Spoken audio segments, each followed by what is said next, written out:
Hi everybody, my name is Meghan and I am a senior public relations major at Kent State University. I am also the author of Mouse Ear Careers, and I am here today with Rebecca. Rebecca, take over. Hi, I'm Rebecca. I am a junior/senior/weird transfer student thing at Columbia College Chicago in Chicago, and I am a costume design major. And I applied to the Disney Professional Internship program for costumer in both California and Florida, costume design, costume workroom, and costume development and manufacturing. Very nice, very nice. And yeah, that's a lot, wow. And I applied for the Disney Theatrical Group Publicity Internship in New York City, as well as the Disney Studios Field Marketing and Communications Internship in Burbank, California. So today what we're going to do is talk a little bit about what we experienced as, when we were going through the application process and kind of where we are now, and let you know some tips that we wish we would have known back when we applied.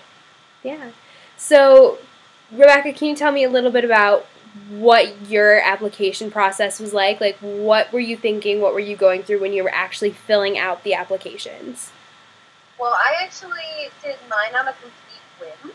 I happened to somehow stumble upon the Disney internship page, which I had known about the college program, but I didn't really know about the professional internship section. I didn't really know there was a difference, which I wish some people would be more clear on. But to explain the difference, those who don't know, the college program is a general kind of program that you can apply to. It's specifically for college students. You get housed on Disney campus. I believe it's only for Florida. No, they have it in California too. Okay. Mm-hmm. They have a premises where you would live on. Your rent comes out of your pay, and you do kind of general jobs, more general jobs, like working with food, accompanying face characters, etc. The professional internship, you also get paid, but you don't necessarily get on-site housing unless you're lucky. And you kind of have to provide everything yourself, but it's specialized to your career. You can apply for, where you want to be, specifically costume development and manufacturing, as specific as that is. But I applied on a whim, really randomly, and didn't really expect it to go anywhere because I wasn't prepared for it. And I'm now on my second interview. So how I started my application process was to research everything I could possibly research ever. Looking up people's blogs, I completely redid my resume beforehand, which is probably an important topic to talk about. Mm-hmm. So I will shift it back to you, Meghan. Absolutely. With Disney, you want to make sure that your resume is as tailored and professional as possible. So, working with your resume, it should be specific to the position that you're applying for. So, my resumes for the Disney Theatrical Group and for Disney Studios were completely different because on one hand, I have a lot of experience in Disney or in performing arts, public relations, but on the other hand, I also have worked on my on-campus TV station as a marketing assistant, so I know more of the broadcasting entertainment side of things. So the big thing about your resumes when you're submitting them to Disney is, one, make sure that there are absolutely zero mistakes on there. Like no spelling errors, no punctuation errors. Do as much as you can, have 80 people look over it. I had all of my friends from school, from when I did the Disney College program, everybody looked at that puppy to make sure that it was shipshape. And also, make sure you're putting things in your resume that show not just that you did something, but what you did. That kind of doesn't make very much sense, but as a public relations major, I worked on social media and Facebook and Twitter and all that stuff. So not only did I say that, yeah, hey, look, I did this, but I also gave data that showed, like, I increased likes by 20%. That kind of information is what Disney wants to hear. They want to be results-oriented. So can you, Rebecca, tell a little bit more about what kind of questions they ask on the application? Yeah. So my resume was more tailored to the creative side, as that's what I'm doing. So I did kind of a creative one. It had pictures on it and was really weird and creative. Totally different than everyone else's I've seen. So it's a very different thing to see depending on where you're applying. So that's kind of something I wanted to put in there before we moved on to the application process, because it is also a thing you should realize is, like, for me, I'm applying to a creative section, which the creative people aren't the same as the marketing people. They are going to think a little bit differently. That's why they're in that field as well. So, focus on what you've done, tailor it, use the keywords you find on the application, on the like job posting. Absolutely. Find the words that are in that, and find a way to work it in there. You've done it. Because they do have one of the things is when you apply, they have a computer that scans through a digital version of your resume. And if your resume passes based on the keywords and things it reads, you get passed on to a screener. If you don't have a lot of those keywords, you probably won't get passed. So if you're a photographer applying for a costume, they probably won't move you forward if they don't see the word costume somewhere in there. Some of the questions they ask on the application is your school history, your job history, which they are very hardcore about the job history. There were like 5 or 6 spots for that, so you got to fill all that out. Criminal background, all of that good stuff. And then they'll ask, for mine, they ask some specific questions for the job I was applying for, such as I needed CAD, which is a digital program for costuming. I needed experience with that. I needed experience with Illustrator and Photoshop. So they have questions like that, like, do you know how to use this or no?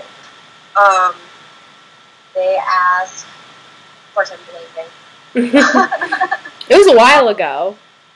Yeah, it was like a month ago, so that tells you anything about where we're at. Yeah, it was more or less a normal job application, honestly, is how I felt about it. If you've ever applied for a job online, a lot of similar questions to that. Very, very true. Very true. And there's also, along with the place to upload your resume, there's also a place to upload a cover letter. And I would very, very highly recommend uploading a cover letter. Because, you know, if you're in kind of the less creative internships, if that's what you're applying for, here's your chance to be creative. And Disney loves that. Disney loves it when you stand out, and that's how you're going to get your job, if you stand out. In a good way. In a good way. Absolutely do a cover letter. It doesn't matter if you're in a creative field or not on that one. Cover letters are, it's proven, there are studies online where they showed where eyes looked on a resume. Cover letters are one of the things they do look at.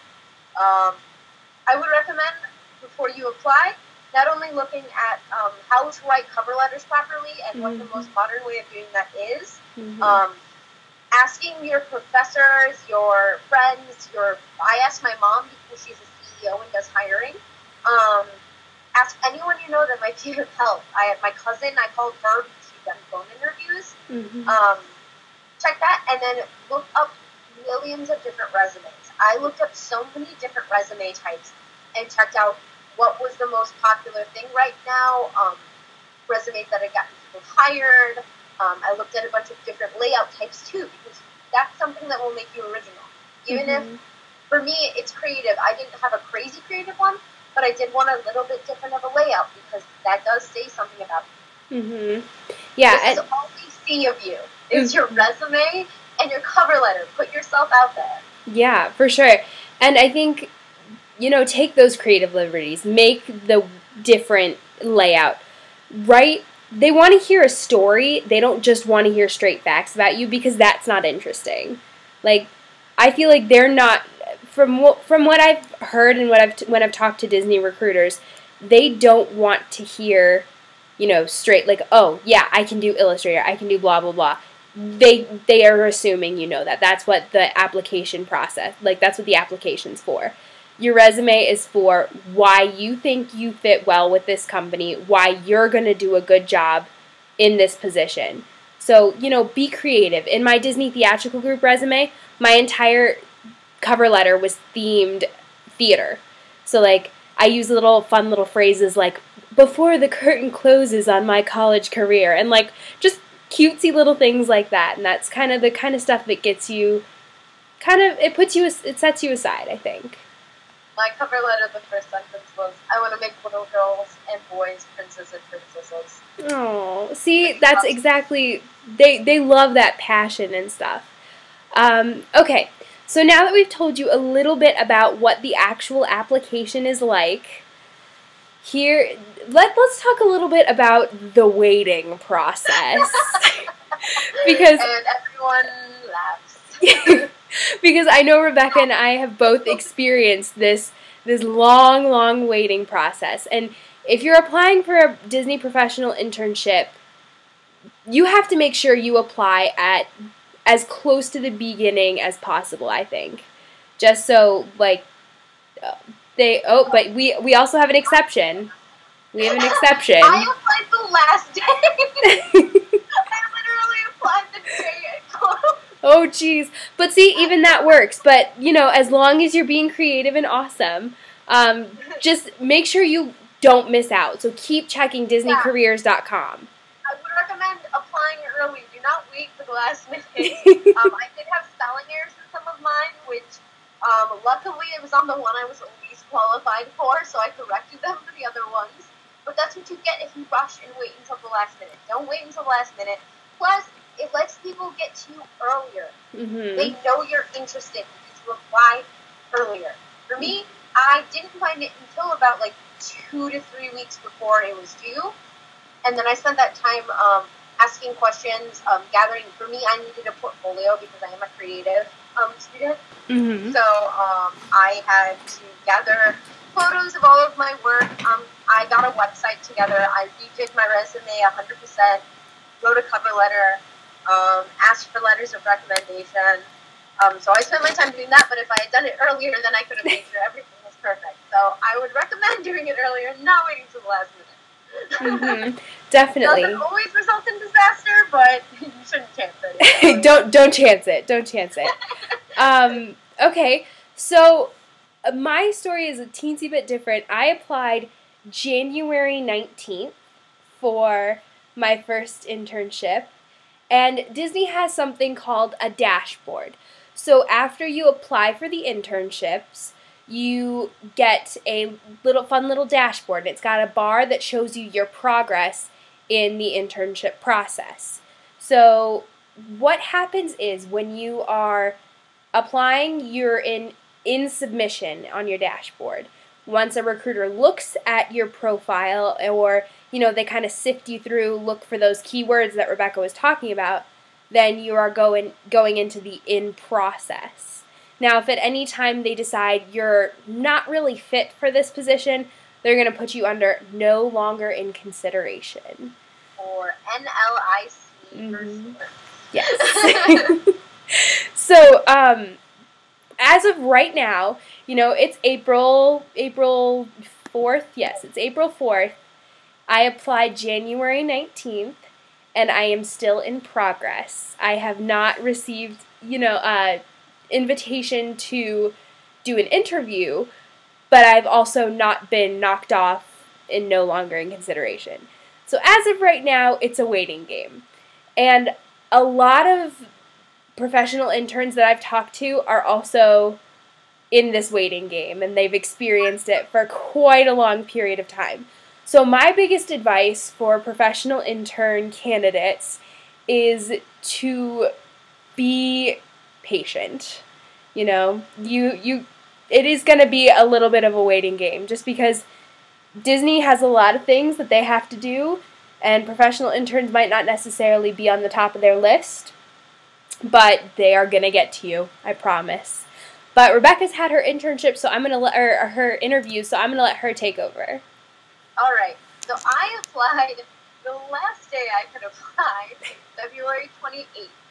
So even then, I've had some waiting, which if you're impatient, it's pretty atrocious. Mm-hmm.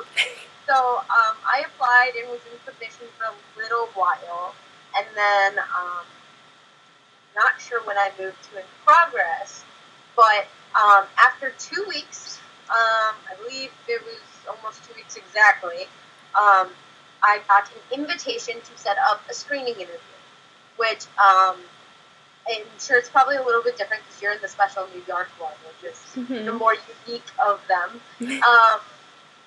Most of them are in California or Florida. And you basically have a calendar, and you can pick the time and the date that works best for you. And they're like, oh, here's an email saying you're confirmed once you do that. And they recommend that you have 30 minutes for the actual interview, and that you schedule at least 15 minutes before and after that time. So about block out an hour of your time, because they could call as early as 15 minutes early and as late as 15 minutes late. So I had my interview, which I'm sure we want to touch on. So would you like me to go into that? Yes, do it. Tell me. So I had my interview, much anxiety. Mine was just a phone interview. It came in as blocked, which is very common. You can get it as like a specific number. You can get it as out of area or something like that. You can get it as blocked. Mine came in as blocked. I had a very nice lady. I don't recall her name, but she interviewed me. She started off very nice and proceeded with the basic questions. She had my resume pulled up, which they do recommend.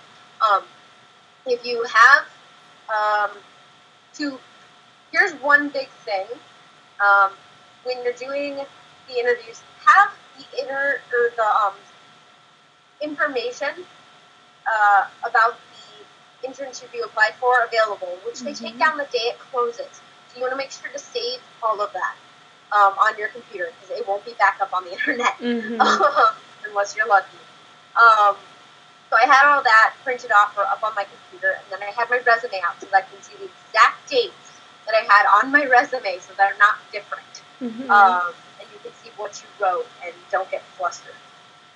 She asked me general interview questions. I didn't get the strength and weakness question, but I did get what's the situation with a manager, a peer, or a customer that was a struggle and that you handled. What's one of the leadership positions you've held? They ask you the general questions based on your work experience. So even if you don't have a lot of work experience, draw from anything you can use. I referenced not only my work experience in customer service, but I pulled from theater shows I'd worked on, my other internship that I'd done, and just like group projects at school. Anything you can pull from, use that, because that's a skill that you have and that you've gained. And if you can show that you have that, the more they want to hear.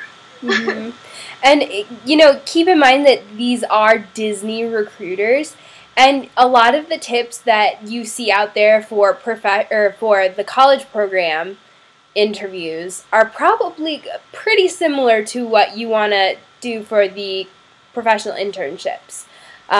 Probably my favorite advice was to, even though you're on a phone interview, smile. Just always smile. Always smile. Even if they're not going to see you, but that doesn't matter because they can tell you're smiling. You get that multiple times. I heard that a couple different places as well. Another really important thing to mention is to have questions. Definitely. For me, is the hardest thing ever. Every interview I've ever had, they're like, do you have any questions? And I'm like, what's the question? So make sure you think about that and write it down. Ask people you know what they would recommend. Like I said, I talked to my mom, and I talked to my cousin, and I talked to my professors and my bosses. Ask anyone you can and get advice, what they would want you to do. My So favorite go-to question is, why do you like working for Disney? Like, that's always guaranteed. Like, they're going to be like, oh, well, I like working for Disney because blah, blah, blah. And, you know, everyone can talk about why they like Disney. That's not a difficult topic for someone to talk about. But it does give you that personal connection with your interviewer. Yes. I was trying to find, I had sheets that I wrote things down on when I was being asked. Oh, her name was Kim. Hi, Recruiter Kim. I wrote multiple things down, which is, that's another really good idea, is have a pen and paper. You can write down names, you can write down things that they ask you so you can remember them for later interviews. I used it to get my anxiety out while I was doing it. I wrote terrible little things on the side. And then I asked also, like, she asked me if I fit the Disney costume criteria, basically. The appearance criteria, which is no crazy hair, no tattoos, no religious wear, no facial piercings, etc. It's the Disney look. Read the whole website. Yes. The Disney look, they're very strict with their dress code at Disney. Basically, if you've gone down to one of the parks in Florida or in California and you haven't seen a cast member doing it, then you probably shouldn't be doing it either. Like, in terms of hair color, hairstyle. Natural hair colors, classic haircuts. You need to have no tattoos showing. And you can't have facial piercings, and that includes plugs, kids. If you have, like, a nose piercing, you cannot have a clear plug in there. That is not allowed. You just have to have a hole in your face. Yeah. That in mind. Yes. And ear piercings do not include gauges. Sorry. No, do not. They include single ear piercings. Doesn't count like little triangle part or cartilage, kids. Yeah. But that's not such a big issue during the process. That's just kind of whilst you're... Something to keep in mind. Yes, something to keep in mind. Exactly. You don't want to get to the final stage and realize you're going to have to wear long sleeves in the middle of summer the whole time. Yeah. So I guess that's kind of... That was pretty much everything I wanted to say about my process. Do you have anything else that you want to add? Any tips or... Sure. What I would say is do your research, which is recommended for an interview. That's a good skill to just have for life. Another thing is I'm moving on to my second interview, which I got a phone call for that. I did not get an email. It did not show up on my dashboard. So that's another thing to be aware of, is that sometimes second interviews don't go with montage videos, which is like Skype. They don't go through dashboard or email. Sometimes they'll just call you and ask to schedule an interview. So be aware if you get past the screening interview, which is a general interview that goes for all of your internships. If you apply for multiple, then this one's a little bit more specialized and they might call. And the only other thing I had to say was support groups. Yes! Oh, I can't believe I forgot to mention that. Definitely. Yes. The reason I actually found Rebecca was through a online Facebook group for people who had applied for the Disney Professional Internships. And I was added by actually my Disney College program roommate, who is also working or hoping to become a professional intern at Disneyland. And it's probably the best thing that has calmed my nerves through this entire process, because everybody on that site is in the exact same boat. So definitely search out those like Facebook groups. Talk to people on Tumblr, on, even Twitter if you can find them. That's a little bit harder. Facebook's probably the easiest to find people. Yeah, Facebook is a collective group. There's like 900 people. Yeah, there are a lot of people.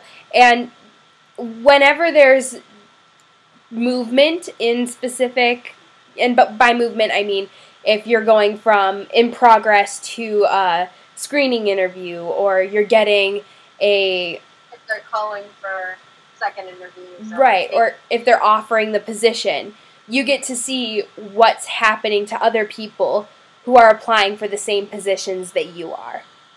So you can kind of see where you are and gauge where you are in the pack.